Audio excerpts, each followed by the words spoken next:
तो welcome back to another video. और आज हम लोग रिएक्शन करने वाले हैं इस वीडियो पे जिसका नाम है एक्नो। हाँ, एक्नो।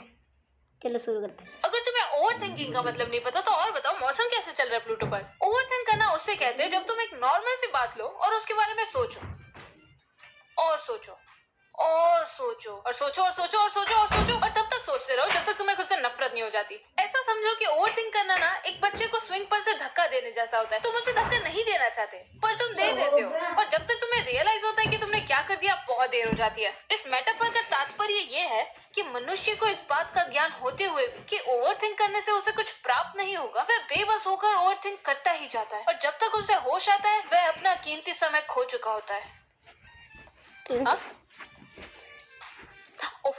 पता है कैसे? जब हम किसी से कॉल पर बात करते हैं तो हम अजीब अजीब सी चीजें करने लगते हैं, जैसे पेन की बुक में घिच घिच करने लगते हैं, अपने नाखूनों से कुछ स्क्रैच करने लगते हैं, गलती से किसी मासूम पर गाड़ी चढ़ा दे।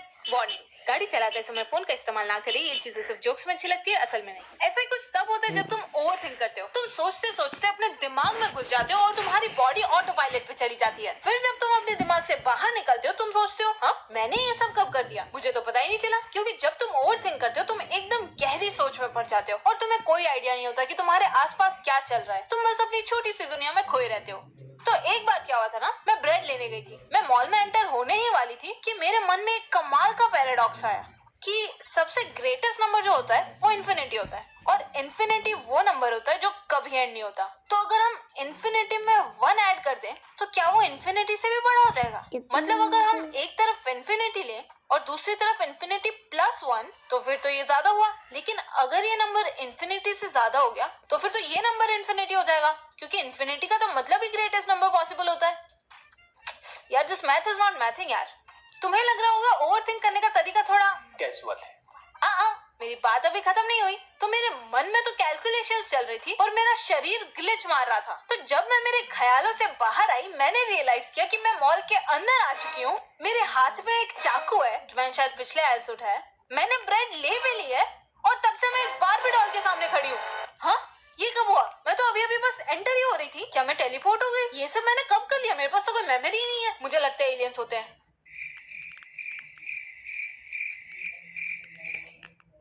नहीं नहीं नहीं, मैं तो ये रहा, मिल गया। यही चाहिए था। अब वो दोनों मेरे ही बारे में बात कर रहे होंगे। पता नहीं कब से खड़ी थी मैं उधर, कर क्या रही थी मैं? सोच रहे होंगे कितनी अजीब लड़की थी। 2 पल का भी चैन नहीं है ना तुझे? पहले इन्फिनिटी प्लस 1, अब इन दोनों के बारे में सोच ले। क्यों सोचती है तो इतना? अपने दिमाग से कभी बाहर तो आ जा। एक तो मुझे कोई ये बताओ कि वहां पे बारबी डॉल, चाकू और स्क्रू ड्राइवर इतने पास क्यों रखे थे? अब क्या करूं इसका? गलती से जहर ले लिया होता तो शायद उसका कुछ कर लेती। इन्फिनिटी प्लस 1, इसलिए मुझे मैथ नहीं पसंद। ओवर थिंक करने के लिए ब्रेन को किसी रीजन की जरूरत नहीं होती, ये कुछ भी उठा के ओवर थिंक कर लेता है। जैसे जब तुम किसी को कुछ कह देते हो वो तुम्हें पहले तो नॉर्मल लगता है, पर फिर जब तुम्हारा ब्रेन उसके बारे में सोचने लगता है तब तुम्हें रियलाइज होता है कि कितने घटिया इंसान हो तुम। तो ऐसा ही एक बार मेरे साथ भी हुआ था जब मैं मेरी तब की बेस्ट फ्रेंड से बात कर रही थी, जो कि थोड़ी सी अजीब थी। मतलब लड़की बुरी नहीं थी, बस थोड़ी सी अजीब थी, पर उसमें हर वो क्वालिटी थी जो एक बेस्ट फ्रेंड में होनी चाहिए। उसको मेरा सेंस ऑफ ह्यूमर समझ आता था।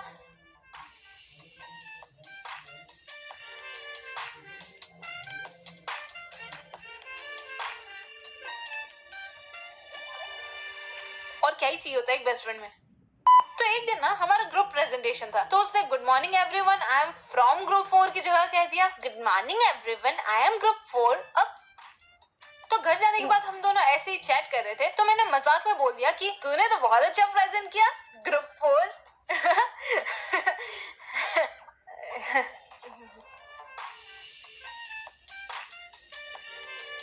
ये कुछ बोल के नहीं रही। बुरा तो नहीं लग गया? शायद इसको बुरा लग गया। ऑफ कोर्स बुरा लगा होगा, लोग हंस रहे थे उसके ऊपर। क्या नीच इंसान हूँ मैं। मजाक की भी हद होती है यार, क्या जरूरत है ये बोलने की? कोई और बात नहीं है तेरे पास करने के लिए? नई दोस्त बनानी पड़ेगी। LOL, इतने देर बाद मैं रिप्लाई किया और LOL। Oh I am sorry, वो मैं पहले इमोजी ढूंढ रही थी पर मुझे कोई मिला नहीं तो मैंने बस LOL लिख दिया। फिर मेरी मम्मी ने मुझे बुला लिया तो मैं चली गई। मैंने जब आके देखा तो वो मैसेज सेंड ही नहीं हुआ था और कीबोर्ड भी खुला ही रह गया। तो देखो शायद टाइपिंग बता रहा होगा। देखा, फालतू में इतना सोच रही थी। बता ना, लड़की बुरी नहीं है, अजीब है बस। कैसे समझाए खुद को कि इतना सोचना सेहत के लिए अच्छा नहीं होता। तुझे लग रहा होगा कि वो दोनों तेरी बात कर रहे हैं, पर हो सकता है कि वो कुछ और ही बात कर रहे हो। उन्होंने तुझे नोटिस ही ना किया हो, और बाकी लोग तेरे बारे में क्या सोचते हैं क्या बोलते हैं उससे तुझे फर्क नहीं पड़ना चाहिए, क्योंकि ना तो ये प्रॉब्लम तेरी है और ना ही ये कार्ड। हाँ नहीं, सही में ये मेरी है, तेरे पीछे लगे। कभी कभी चीजें उतनी बुरी होती नहीं है जितना हम सोच सोच कर बना लेते हैं। बहुत बार तो हमें पता भी होता है कि हम कुछ ज्यादा ही सोच रहे हैं, पर हम खुद को रोक नहीं पाते। ऐसे सिचुएशंस में हमें खुद को प्यार से समझाना चाहिए कि सुन, इतना मत सोच। पर वो पहले कुछ टाइप कर रही थी, फिर वो रुक गई। उसने मेरा मैसेज देख भी लिया पर अभी तक कुछ बोला भी नहीं है। मुझे लगता है उसे मेरी बात का बुरा लग गया, क्योंकि मुझे लोगों से बात करने की तमीज नहीं है। उसे पक्का बहुत बुरा लग गया। कभी कभी और तरीके से भी समझाना पड़ सकता है। हाँ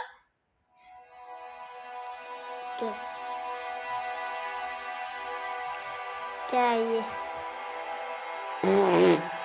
एक सेकंड, कितना वीडियो आ रहा है? 5। उस लड़की को देखा? हाँ ना, काफी अजीब थी, बहुत क्रीपी थी। उसके हाथ में चाकू भी था, पता नहीं क्या कर रही थी।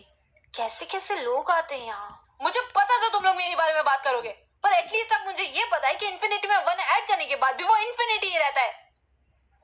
और मुझे मैथ बिल्कुल नहीं पसंद। क्यों बाय। ठीक है, बाय बाय। और हाँ, घर, और हाँ वो एक काम करो, सो जाओ जाके, क्योंकि कल तुम्हारा स्कूल भी हो सकता है। तो